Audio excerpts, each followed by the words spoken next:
We don't need no fancy words. I mean, we need to practice. We need to rehearse. I'll tell you what we need. We need some paying gigs. We don't need this messing around, first one patio and then another, and that's ridiculous. We don't got no goddamn band! We don't need to fucking practice with you!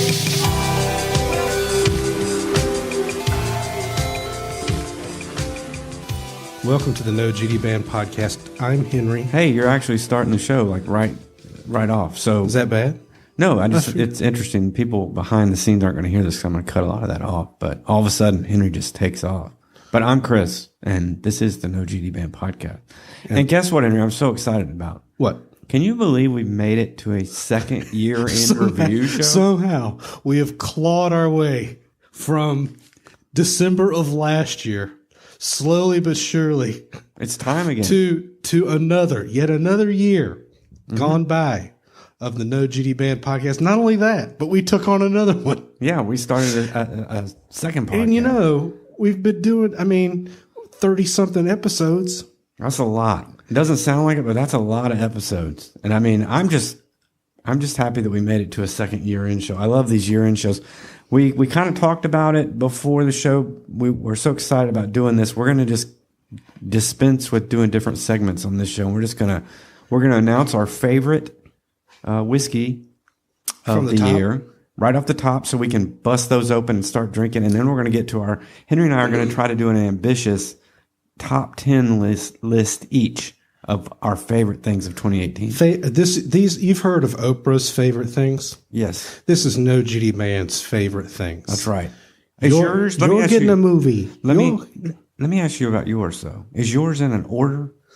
No. A particular order? No. I did mine in order. I also have put too many things here. Oh, you did more than 10. I did, well, and I deliberately left some records off that I liked. It's hard to go down to 10. Did you do records? I have records on there. I did across the board different things.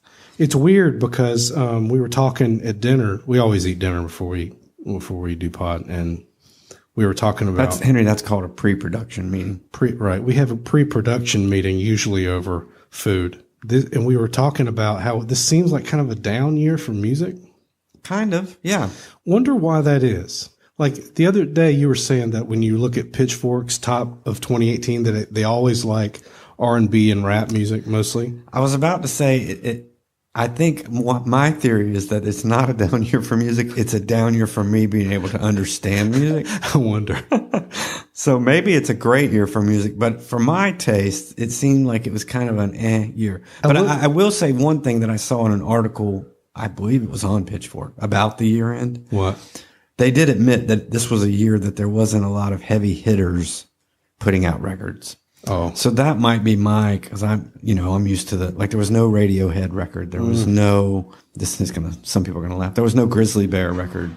There wasn't? No. And there's some of the other big bands, I guess, that we think of as big band kind of sat 2018 out. So maybe I just feel like Henry in general, that things are going more R&B and pop and more computer and keyboard, and that's fine.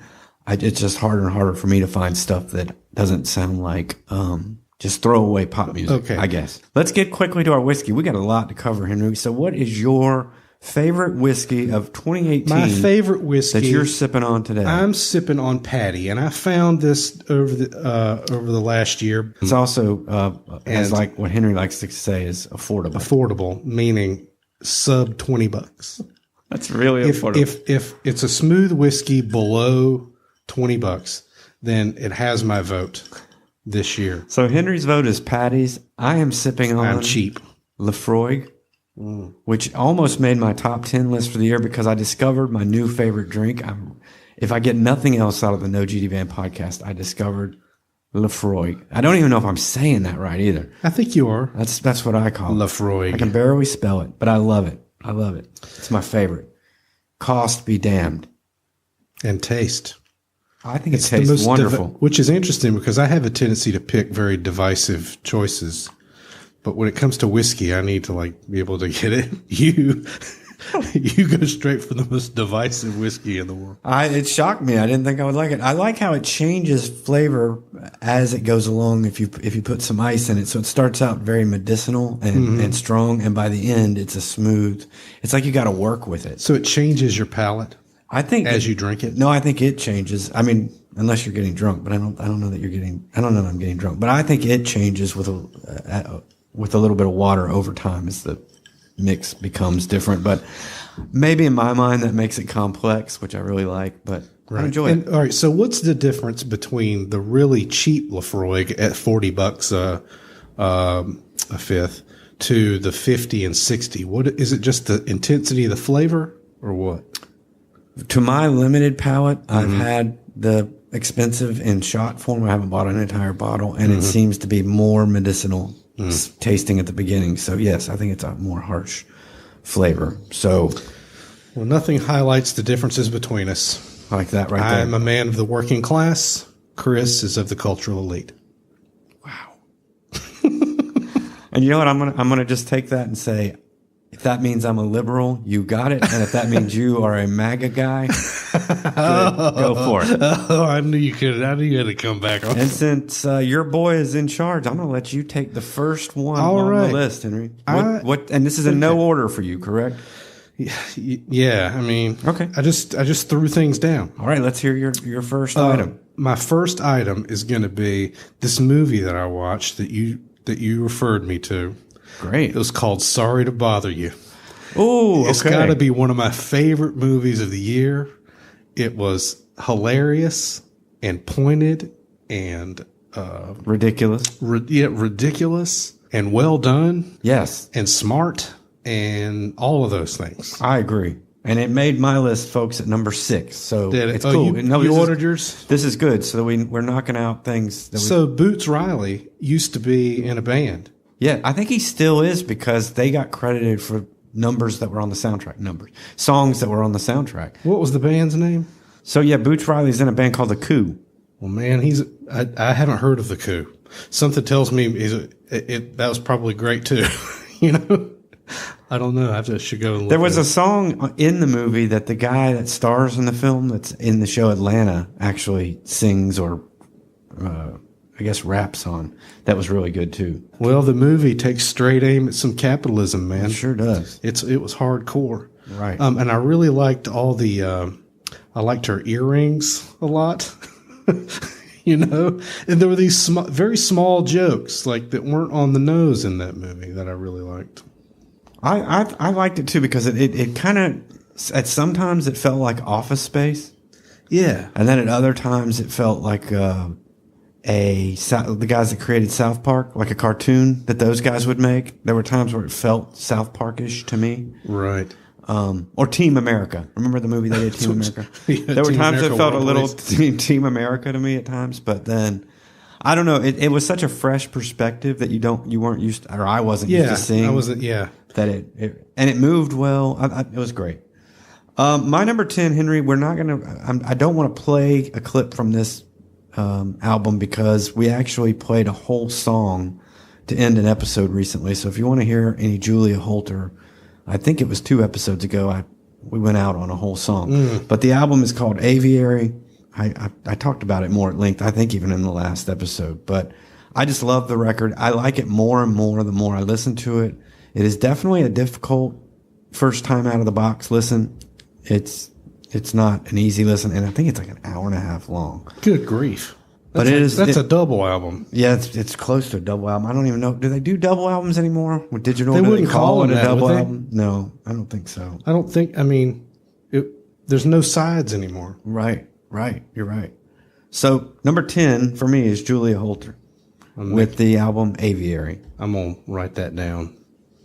Well, since you went music, I'll go music on mine. I All think right. one of the most challenging and interesting records for me this year was Lowe's Double Negative. Yes, very very good record. And one thing about it I'll say is that it's almost like they wrote these songs and then decided to just run them through a machine. And I think if you were to ask the guy, Alan Sparhawk, that he might tell you that it's supposed to represent how fragmented and weird reality seems in sort of our post-fact world right now. Right. Well, let's play a bit of the song Quorum, Yeah, please. Yeah. and here it is.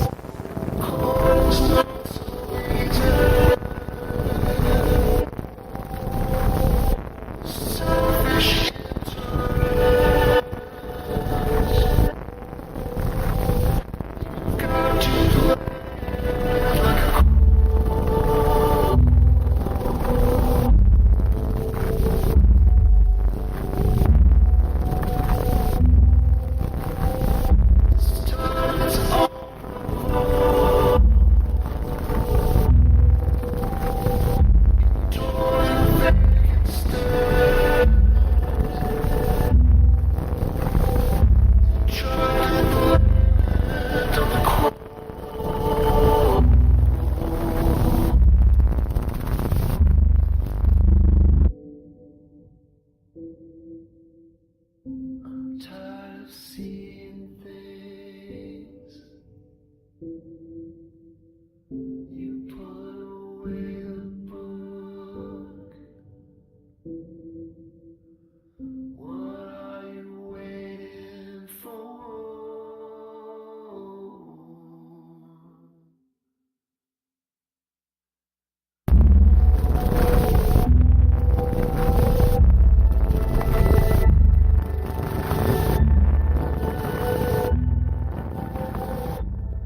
My next favorite thing for 2018, number 9 on my list, is a book called Enlightenment Now by Steven Pinker. If I was a betting man, I would have known this was coming up.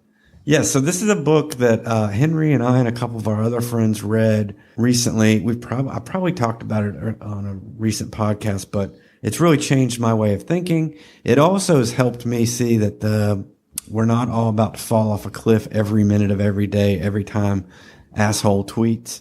There is some positive news in the world, and there are some good things going on. And I think if we all step back and took a breath for a minute instead of going crazy every time he does and by he, I mean President Trump.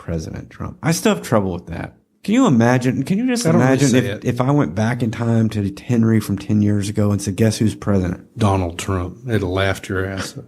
I'd have laughed my head off. Anyway, the gist of Enlightenment Now is that humanism and the Enlightenment is still going on, and that if you step back and look basically at the world in macro as opposed to the 24-hour news cycle of micro, there are a lot of good things going on with humanity. And there are a lot of things, we're actually drifting more towards a more liberal and enlightened society. And the statistics and facts bear that out. But if you get bogged down in the minutia of the day to day, things can still look bleak. So if you need a bit of good news and you're a bit of a reader, I did think it was a bit dry, but I thought it was. I didn't think it was that dry. I thought he did his best to help people approach certain. there were ways of chapters thinking. that I felt were 20 to 30 pages too long. I got the point of what he was saying, and he was just like, I'm going to beat you over the head with 25 graphs instead of just 2. But I really enjoyed it. So, yeah, that's my number 9. Sounds Enlightenment Now. It was a good book. What's your next one? My next one is going to be the Beastie Boys book. Oh, I haven't gotten far into it. I haven't finished it actually, but it's still my favorite. You ever have one of those things that you know is going to be good, and so you sort of leave it by the side of your bed, and you read it at these special moments because you kind of want to enjoy it. It's a book that feels like a conversation with the guys that you always wanted to know, which is I would have loved to have known these guys and have conversations. It's also book. It's also a book that it reminded me of what is cool about the actual books again. Like I like the actual book. I don't think that this book would translate as well to Kindle or something. Like it's something about holding it with all the pictures The layout's and the good. layout. That's and what it everything. is. Yeah. The layout's good, and it's got these little asides in smaller print in the middle, like little side note stories, which feels like the guy's just telling you something in your ear. It also seems like know? the kind of book, which I've never encountered this yet, but it seems like the kind of book that even after I read it, it would be cool to go back and listen to the audio book because they have all their friends come in and read They parts have of an it. audiobook? Yeah, they've done an audiobook version, and all these famous people come in and do different parts of it. So And so many things I'm already learning already about the songs that they liked. They would often use songs that they liked as jumping off points for their even big hits. really, You know what I mean? right? If you went and go and listen to he will name drop in the book and say, if you haven't listened to such and so by Fox Force 5 or whatever it is, put the book right now down and go to your computer or some shit and go listen to this. I'll wait or whatever. Oh, that's cool. Yeah, I love that. And so I do. Okay, well, this must be the shit. And so I put it on, and I hear echoes in that song of what they were doing in another song, like maybe even the same words. Right. You know. I love biographies that do that. Like I read this year, it didn't make my top 10 list, but I read this David Bowie biography that my brother gave me.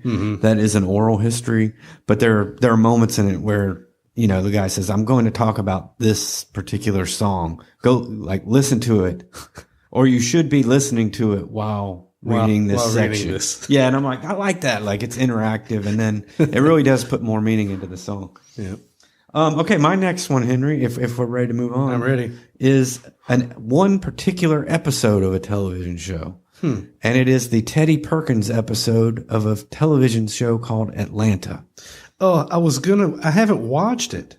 So I've been waiting for it to get on to Hulu. It's been on live TV, and it's the, Yes, something, it's called Atlanta Robin season. Robin season. Yes. So this and I think I managed to get a hold of that particular episode. That episode is that the first one? No, but it's like a standalone episode. It's kind of one of Okay. those that you don't need.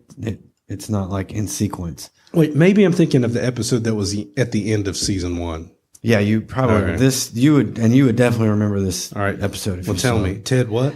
It's called Teddy Perkins episode, and I don't want to spoil it for you by talking too much about it. But if you haven't seen it, it's not something where you have to know the show Atlanta to watch it. This is all I'll say. It is loosely based on Michael Jackson. Oh, really? Yes. What's your next one, Henry? Segue from that little known fact that Mr. Glover of Atlanta, It's also known as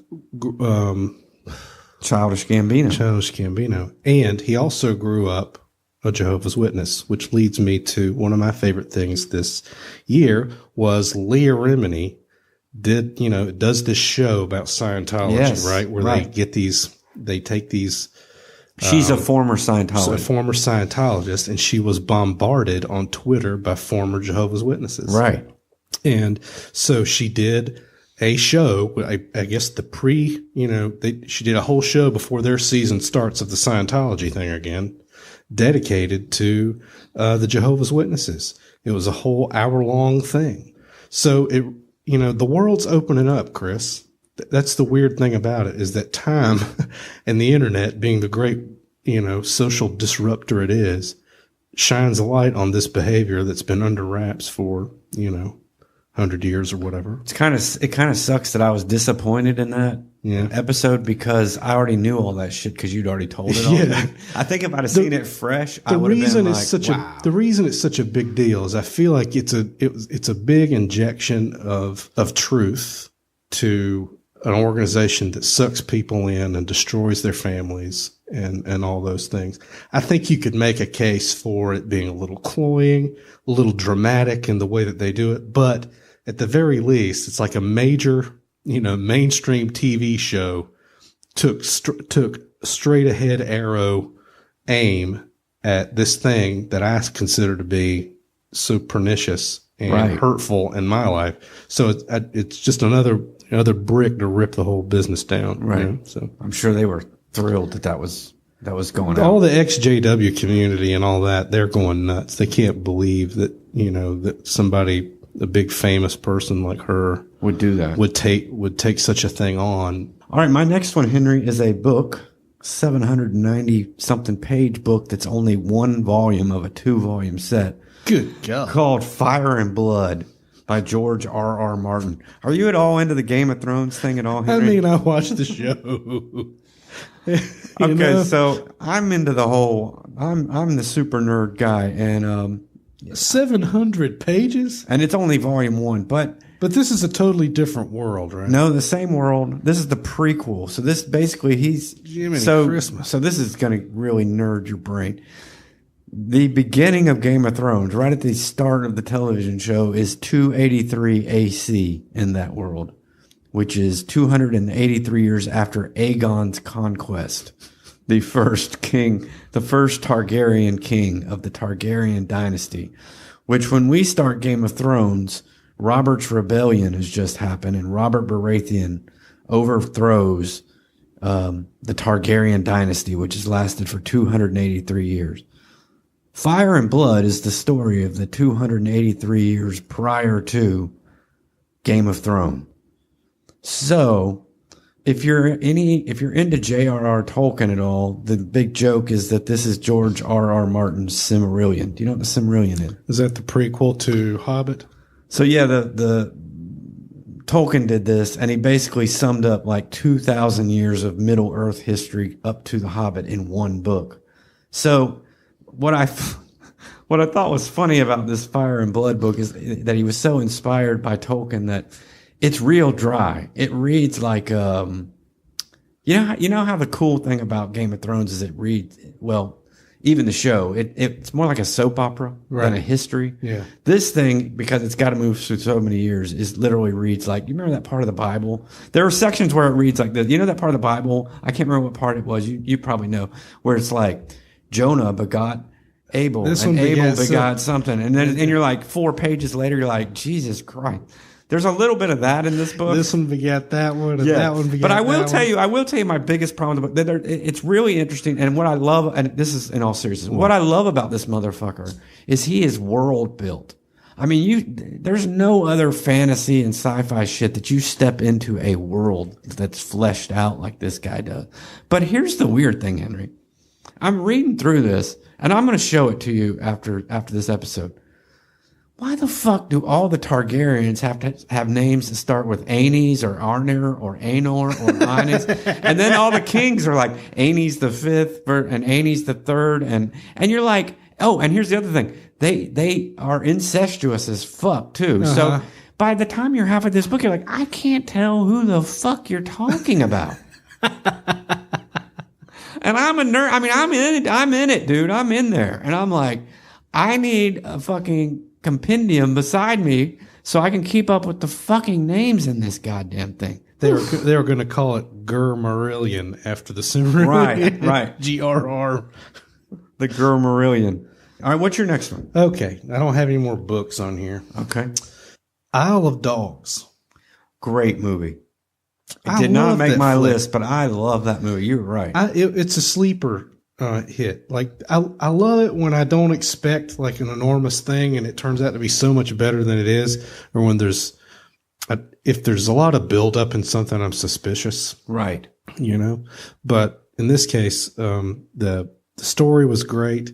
The animation was good. It was not textbook Wes Anderson, but it absolutely felt like Wes Anderson through and through. I was about to say, anytime you visit And you a could Wes watch it- Anderson you could- world, you're in it. You could watch it 3 times and see different things in it. I think I like that about all his movies, though. I watched again The Life Aquatic with our friend Tim. You watched it again? We always watch that, and I swear I see stuff in there that I'll tell you what was funny, Henry. I watched Life Aquatic and I saw stuff in it that reminded me of Isle of Dog. Really? I think his whole thing is all so similar that I love it. It's like he's got his own world that he goes to, and Isle of Dogs fit right in there. But Isle of Dogs was great. Anyway.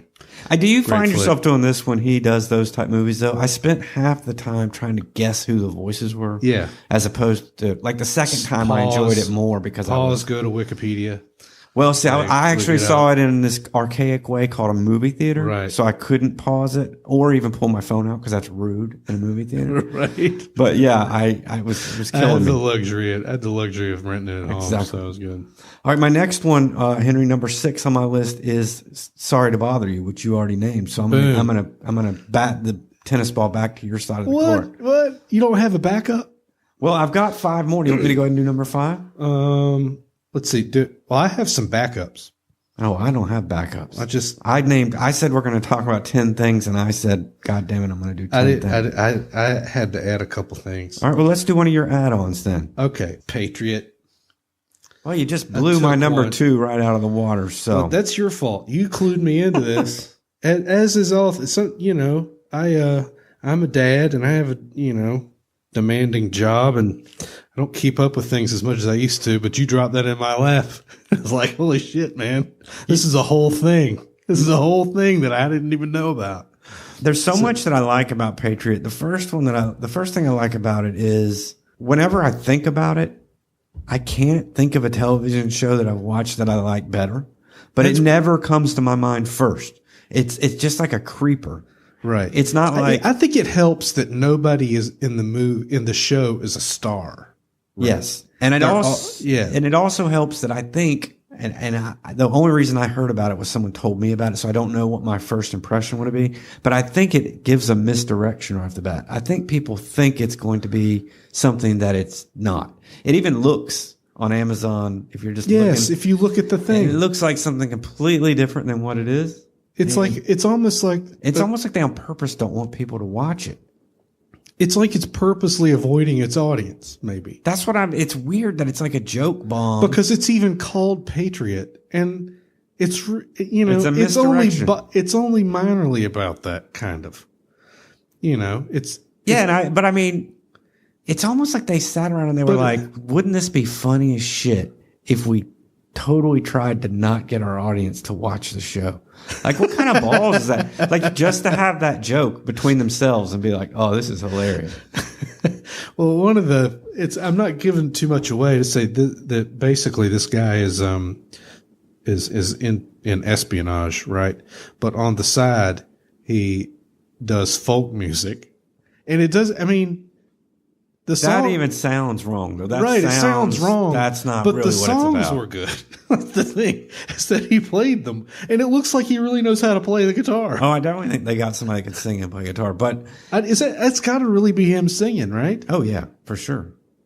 But that is so not what the show's about, and I don't even want to go into what it's about. You can't explain it to people anyway in a quick minute. No, Patriot is one. It was my number 2 on my list, and it's my favorite television show of 2018. Henry stole it with one of his backup choices. Backup. I just have some extras in case we run out. Okay, I'm going to go ahead and go with my number 5 then. Okay. My number 5 is a podcast called Reply All. Oh yeah. I hate to recommend another podcast on our podcast, but damn it, this is a really good fucking podcast. And my comment on that would be, I think if guys our age, maybe our ilk, who feel a little bit left behind, especially when it comes to like memes and Twitter and culture, Reply All is kind of a good place to see if you can catch up a little bit. Well, and I have to give full credit to a friend of ours, Kristen. Yeah. She turned me on to it, and she loves it. And yeah, I think it hits all those spots for us where it's like, I still feel like I understand the internet and stuff, but I'm feeling a little left behind, and these guys make it easy. Basically, the premise of the show is they take rabbit holes on the internet, those kind of things that most of us, I think, our age go, I don't get that. I don't know what's going on Twitter. And they kind of deep dive it so that you can understand what it is, where it comes from, and how it works. But they really solve some crazy like internet mysteries and stuff too, that like they get to the bottom of some shit. I first found out about those guys when we were looking into Bitcoin. Right. And they did an episode on Bitcoin. Well, there was a whole thing about, prior to you and I sort of knowing about it, there was a whole thing where you could buy Bitcoin and get drugs on Silk Road and all that kind of stuff. I knew about it, but, didn't even involve with any Bitcoin. But apparently somebody could buy Bitcoin, have it resident on their computer, lose their computer, and lose their Bitcoin. And there was a time when Bitcoin was worth like $19,000 as opposed. We both thought we were getting rich on Bitcoin. And here's how smart Henry and I are. We bought high. We didn't know it was going to drop to $2,000. Yeah, but we didn't buy low. We bought high. I'm afraid to look at it today. But in either case, like those guys go back and did the serious internet sleuthing to go find what happened to her Bitcoin. Like they could find people, experts, to help her do that. All right, so you're next.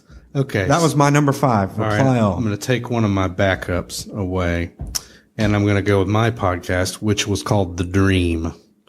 Oh yeah, I listened to The Dream. And it's one of my favorite ones. You know, I'm a sucker for 2 types of podcasts interest Yeah. Henry. The injustice porn. Is that what you called it before we I've started? called it injustice porn only because it seems like that's the thing I like. Where there's some gross miscarriage of justice, and they're going to cover it in 24 by episodes. God, it's maybe you should call it Henry Gordon's "By God, Somebody Did Something Wrong."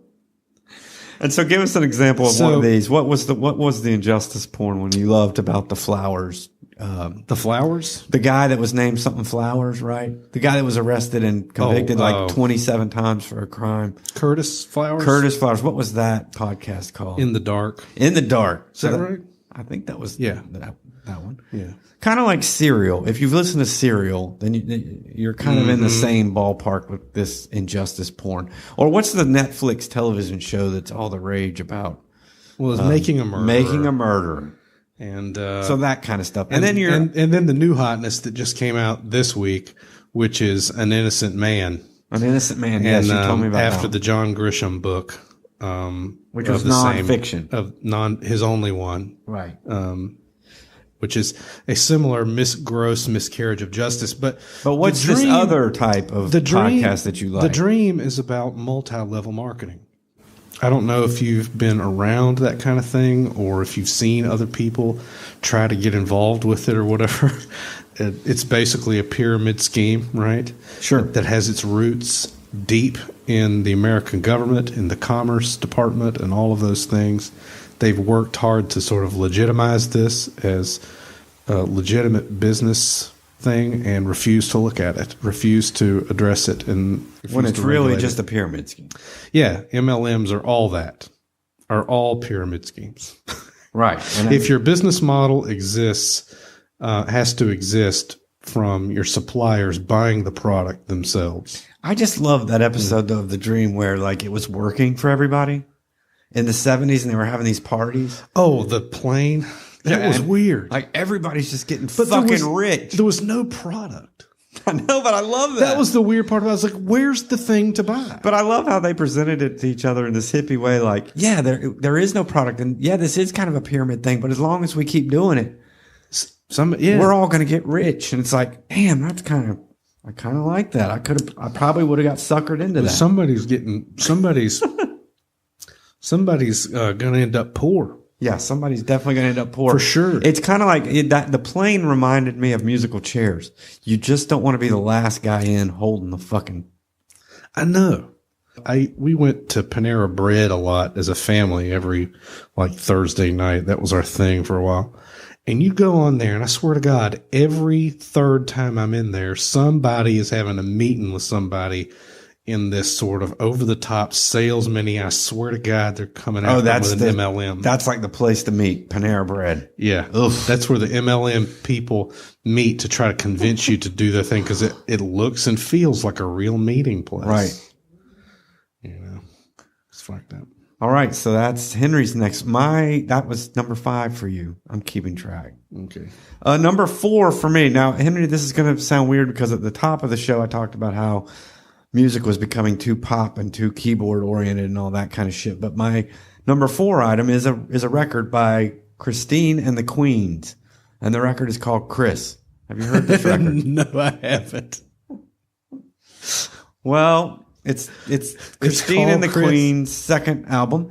She is a French artist, and it's definitely in the dance pop genre. But I just love it. I downloaded it, and it's one of those things that every time it came up on random on my computer, I was just like, I love this, I love this, I love this. And What's it I sound started like? looking through all my stuff, and I was like, shit, this is my second favorite album of the year. It just is. So let's play a little just so you can hear it. This is Announce it again. This is Christine and the Queens. Mm-hmm. The album is called Chris, and the song is called Girlfriend. Chris.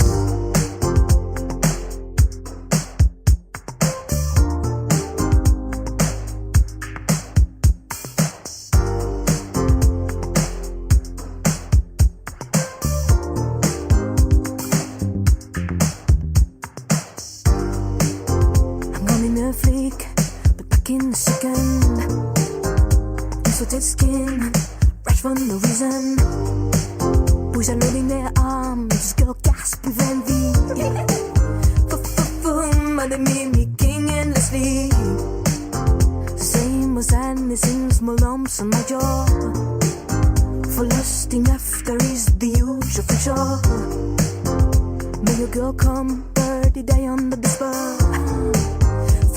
Fingers and really sun come touch your girl then girlfriend. Don't feel like a girlfriend, but lover. Damn, I'd be your lover. Girlfriend. Don't feel like a girlfriend, but lover. Damn, I'd be your lover. Yes, sir, I am wait for I happened and my fame in the lake. Let's see now how fast you breathing. Okay, so that was Girlfriend by Christine and the Queens. The other thing I like about this album, Henry, is if you get the deluxe version, she does completely French versions of every one of the songs. Oh, really? And then, So I'm not the only reason I'm not laughing that it's French, but it reminds me, for some stupid reason, it's reminding me of the Flight of the Conchords, where they do a whole song that's based on nothing but French words they know. oh, I can't wait to see that special. And one guy, like, and one of the lines that the other guy goes, "Les coqs sportifs." like the shirt, yeah. What is funny, I was playing this. It's like they threw every French word they could find in their head. I was playing this album for Megan up at our mountain place, and it was on the speakers. And I know this word is not pussy, but there was some word in French like poussé, and she's like, the chorus goes like la poussé, poussé, poussé, poussé, and Megan's like, it's the first time Megan heard it. She's like, is that girl singing pussy, pussy, pussy, pussy? And I was like, it's French. It's French. I'm sure it's fine. I'm sure she's not just the 2 Live Crew. yeah, I'm sure she's not just saying. Although she is a big LGBT transgender, that's her big thing. You don't know, but you don't know if she's really saying pussy. Maybe she could be, but it sounds like a French. It's probably just a French word. Don't a lot of French words sound like pussy anyway? All right, Henry, what's your number 4? Okay, this is a record I liked, but I got to tell you, I have to qualify it for a second. Okay. I think it feels a little creepy for me to say it was one of my favorite records of the year, but it was by a band called Soccer Mommy, which is really a girl. Yes.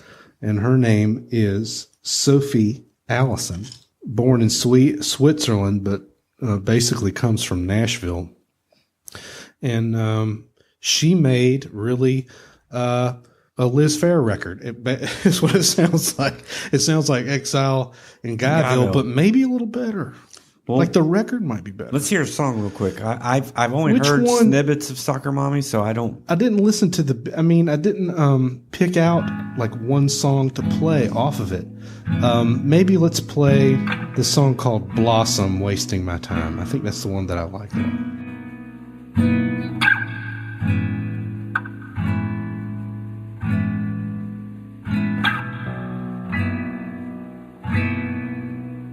Wasting all my time, wondering if you really loved me. I was wasting all my time, thinking about the way you treat me. Wasting all my time on someone who didn't know me. I was wasting all my time on someone who couldn't love me. And I knew when I met you, I'm not the one you wanna be with. 'Cause I can't see you blossom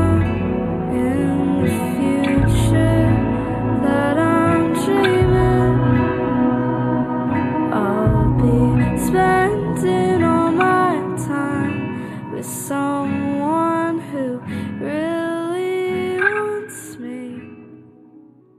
I'll be One of the things I liked about that song was that you could hear her fingers sliding on the strings. I've always loved that sound.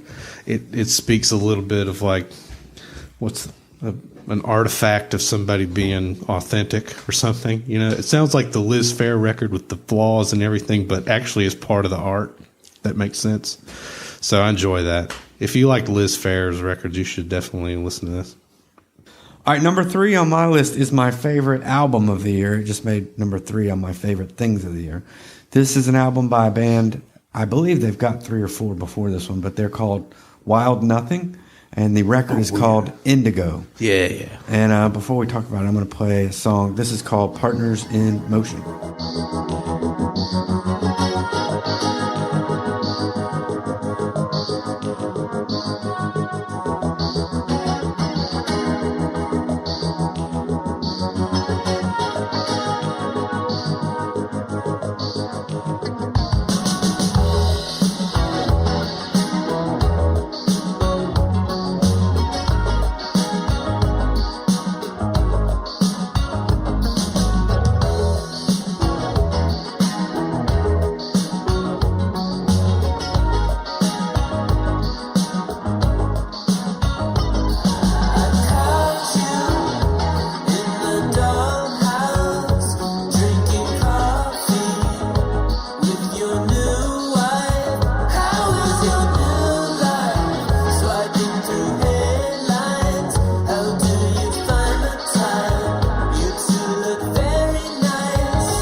Okay, so I think, Henry, the thing I liked about this right off the bat is because we started a podcast about the 80s and going back and really examining the 80s, if this record had come out in 1985, it would be songs from The Big Chair. It is fucking right there. It's even got, I don't know which song it is, but it's got that fucking saxophone. It's got saxophone in it, just like from the 80s. Do you put that on there too?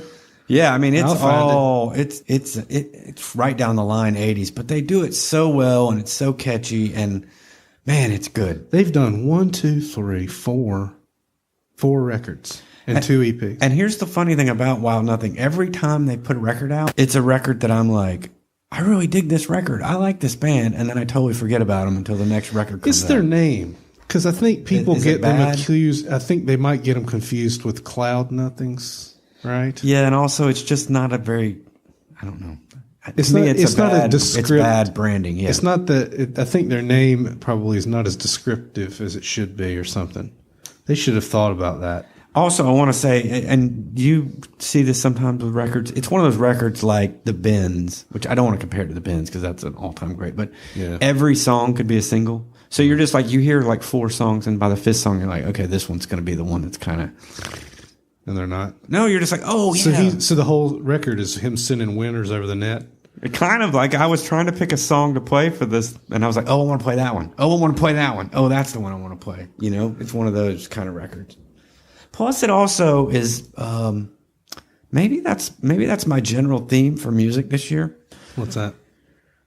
Kind of upbeat, more like it's not such a downer. You know what I mean? Or it's not heavy. It's not super heavy. It's just like kind of light and nice. Old Pinker's got you. I know. Got you wrapped. Everything's awesome. Well, it reminded me of one. And can I do an add-on real quick? Just because I didn't want to play this because it isn't that way, but it's probably the best. I'll say this, Henry. I'm going to throw this out there. All right.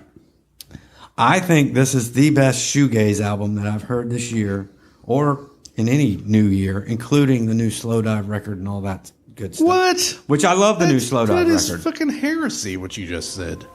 Maybe it's I not will as step maybe aside. Wait maybe for I the just said- lightning bolt to strike. Maybe I just said that because I wanted to get your reaction like that, but it's a damn good record, and it's by a band of young people, and I'm looking it up right now, called Holy Fawn. Here's a little bit of a song called Vespertine. Okay.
Okay, It's that's right up there with Slow Dive, goddammit. There you go. And I don't care if I'm crucified for it. No, it's pretty good. What is the name of the band again? The band is called Holy Fawn, I'm making notes here because which is like a little bit too on the dark metal side for me. Does but it? That didn't sound like it was going dark.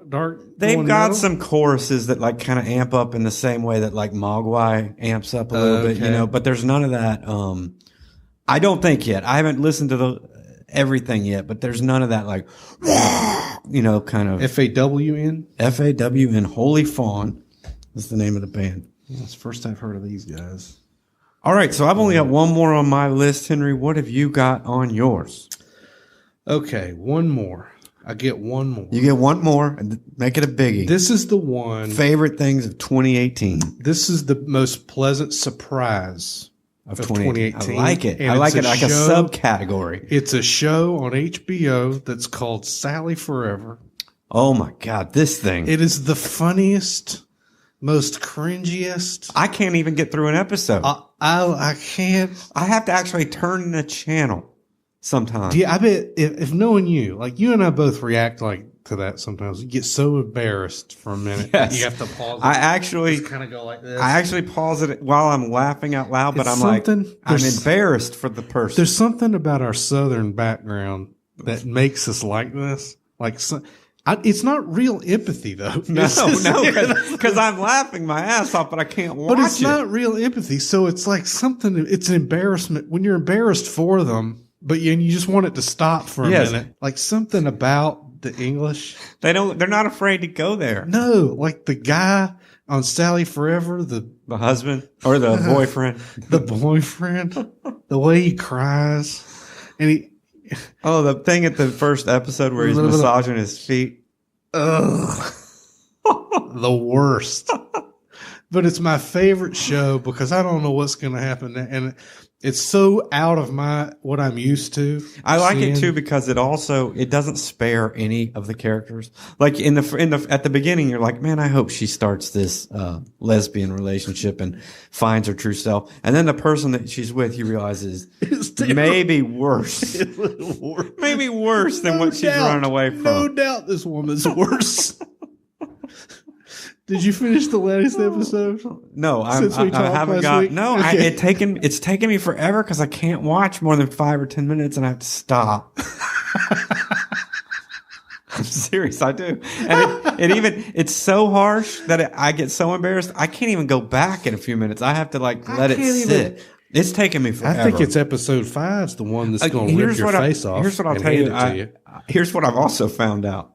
This show makes me actually sweat. I get so embarrassed, I start sweating. You wait, motherfucker. You wait. And I'll tell you something else. That ain't nothing. Have you noticed this? Did they really even advertise it on HBO? No, it just kinda slapped it showed there. up. Yeah. It just like, It just showed up on my HBO. Sally Forever. yeah, what is that? So that's, I guess that's the one I have to close it out on. I love it. My list. My number favorite one, things.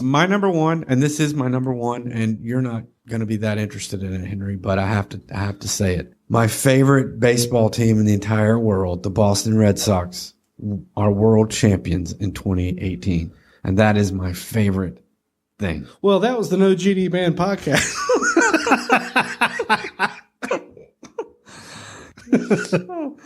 I think I would like to come in with lesser known sports stories.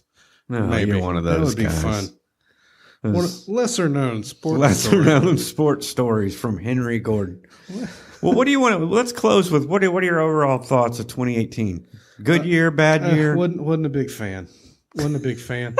of the whole year in general. Well, I mean, mostly because every day was a new piece of garbage delivered to my phone, That's why you got to read Pinker, man. and it Maybe a problem with 2018 has ended in a miasma of a little depression, picking up a bad smoking habit, and eating way too much because I hold Trump directly You're responsible. smoking in bed?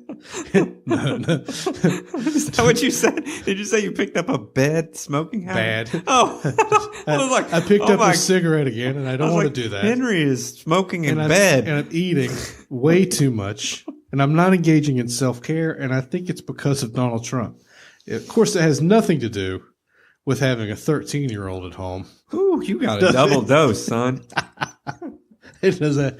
So I would like for 2019 to start low-carb living, narrow the cigarette window a little bit, get it back on my bicycle. Are you ending things on a positive note? I'm trying to end things on a positive note because I wouldn't characterize 2018 as bad. I would characterize 2018 as eh.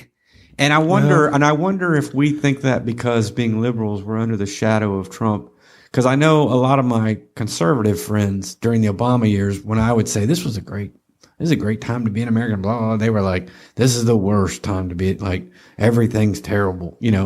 I kind of think we're right, but I kind of see how they feel that way. What's But so I wanted to awful ask for you them? something. I don't want to get dark. I wanted to ask you one thing that I wonder if you think about this.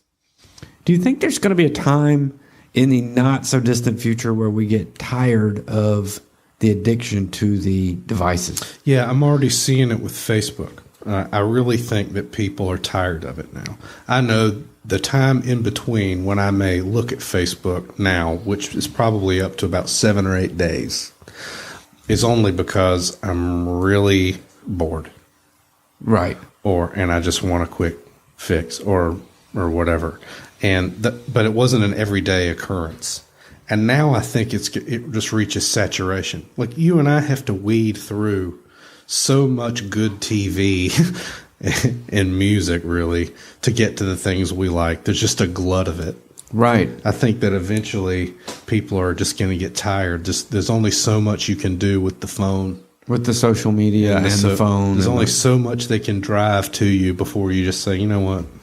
I don't want it I'm not anymore. interested. Right. Right. You know? I keep waiting for it to be that where it's I not like- just the Facebook or the app. It's just me going, I don't want to pick this thing up first thing every day. At some point we start realizing that, this is going to make me feel bad. Right. And that is the old guy portion of the No I GD think- Band podcast. That's just my opinion. No, mine too. I definitely think, I hope it gets to that point because I think it's starting. I know your daughter and people of that age probably can't remember a time where they didn't pick that up, but it's interesting to me that it was not that long ago that there weren't smartphones, but I'm actually forgetting what it was like to just wake up in the morning and wake up, or stand in line at the bank. What an outdated thing. Stand in line at something and not have my phone to look at the whole time. Starbucks. Yeah. I actually just stood in the line and either talked to other people or watched. Or looked at what you were doing or observed other people. Yeah. Like lived in the present. Like I even feel uncomfortable doing that now. So we have to next podcast we're going to enter. Next No GD Band we're going to talk about 2019. Well, we'll probably doesn't 2019 sound like the future to you? I think 2020 really does to me. 2019. 19 still seems I like like the word 19. I can handle it. 2020 seems like one of those years when I was a kid. I went, will I still be alive in 2020? Like, and if I am, will I be telekinetic, or will I not use my voice to speak anymore? Will I just speak with my brain? No, but you won't need to think anymore because you'll be able to upload your thoughts to the neural network and get an immediate answer. But in reality, there just won't be a Miami or a New York anymore because they'll be underwater. Right. But you will be able to speak out loud and someone will answer you. Great. I look forward to that.